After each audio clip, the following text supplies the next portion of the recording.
дуруд ва сипоси бепоён ҳамзабонони азиз. чунин дар бораи яктахудоӣ бисёр баҳсҳо мешаванд дар байни тоҷикон. Мегӯянд ки яктахудоӣ аз дини бисёртар аз тарафи яҳудо ва арабо омадааст, вале дар инҷа ман як китобе дорам ки пеш аз ҳамон динҳои арабу яҳуд ба вуҷуд омадааст, ки ин китоб аз соли 1884 дар Лондон яке аз глубоко важеъ мегуфтем ин нависандаи ҳамин китоб Кук манои соли 1884 дар Лондон навиштанд. ва дери нагзашта соли 1886 вақте ки китоб ном мебурад, номдор ки мешавад, баъд аз 2 сол ина Георгий Константинович Власов тарҷима мекунад ба забони русӣ. Яъне қариб 200 сол мешавад ин китоба.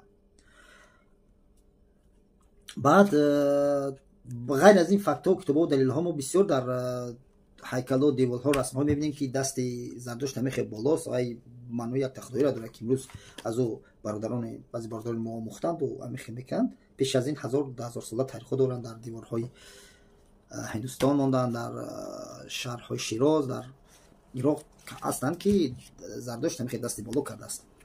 яъне дар ин китоб омадааст ки чӣ хел масалан Зардушта худша якто гуфтааст, бисёр ба якто худоӣ даъват карда шудааст. ва мо аз ин ҷо баъзан бо далилҳо меорем барои шумо. бовар кунед 130 саҳифа аст. дар ягон ҷош дар бораи оташ, ки мо онро оташпараст мегӯем, ном нест. ин вақте ки навишта шудааст, ки вақте ки индив мебирояд, ин аз кадом вақте? Вақте ки орёнажодо як буданд, яъне орёҳои Ҳиндустон ва орёҳои Ирон. Пеш аз он вақте ки ду мешаванд, ин дини зардуштӣ яктахудоира, ин китоб аз эрониён нест, аз зардуштои Ҳиндустон аст. Зардуштое ки бай греза ай Эрон, вақте арабо ман гирехтан бай Эрон рафтанд, аз онҳо ҳам нев, аз онҳо қадимтар, ки дар ҷо навиштагааст ки баъд аз ин, баъд аз 300 сол аз ин китоб, баъд дини бутпарастӣ ба вуҷуд омад дар Ҳиндустон.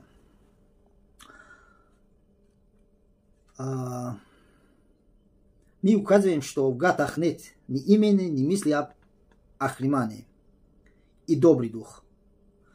Яъне Ахриман ва добрый дух дар бораи ҳатто худош намега, дар бораи дух, яъне рӯҳ, дар инҷа онҳоро баъд омадагиянд, мега ки ино баъд пайдо шуданд. Аҳриману Спитамон, яъне худои бадӣ, худои некӣ ки мегуфтанд дар зардуштоӣ, ино чӣ буданд? Инҳо баъд дар зардуштиёӣ бигӯем ки эронажод, бохтару сух дар инҷо ба вуҷуд омаданд.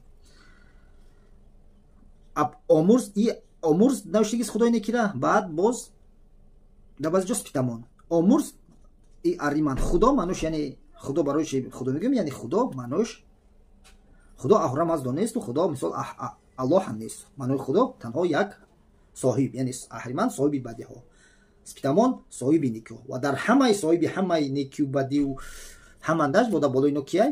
Аҳурамаздо. Мега ки Аҳриман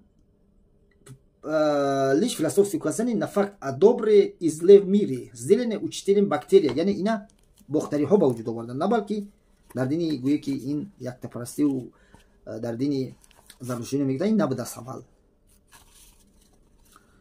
мана бародарон боз шудем.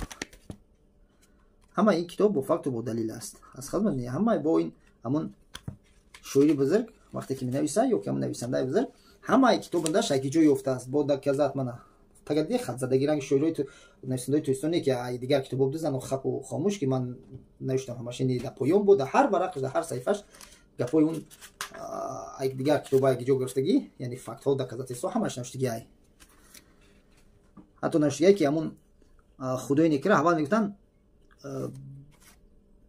боға, яъне боғ ҳамон боге ки рӯстаҳо зиндагианд. хай бародаро, касе ки дар ҳавас инҳо нест, бафҳм ҳеҷ кас нафаҳмид. Касе ки хай фаҳмид, саломат бошед. мана дар ҷаи ҳамаш навиштагие ки не Ригведе, совершенно в Ригведе восходят ко времени занятий не только Ганга, но и само занятие ариями истоков Индия и спуска их в Пенҷабе. ҳамин китоба мега ин на танҳо дар пеши вақте ки ҳиндиё мераванд назди дарёи Ганга мегӯям, пеш аз ай Панҷоб то дарёи Ганг, ҳамаш то дарёи Ҳинд яктопараст буданд. Пеш ай бутпараст шудани ҳиндиҳо. Мы сможем проследить близкий рост во всех арийских языков. И нет сомнения, что в разделении племени арийцев существовал один язык, которому ученые авторитеты дают название ариакского языка, который содержит в себе как в зерне зачатки и корни всех арийских наречий. Но мы в особенности обратим внимание на рост в языках духоплемен и духоплемен, говорящих на санскритском и зендском языках. Як шоири якшира мондум кучан успеш мега ки хинду занду авесто иман аст. Ҳамаи олама ёд доде мана ахтан айхудаш дурӯғ нагуфтаасон ҳофиза шираш. пайдоиш ҳамаи забонҳое ки яъне вақте ки забони ориёҳои Эрон, ориёҳои Ҳиндустон як буданд. Диншан дини аввал пеш ай будпарастию дигар динҳо, яъне чи буд? Дини яктахудоӣ дар амони Худо.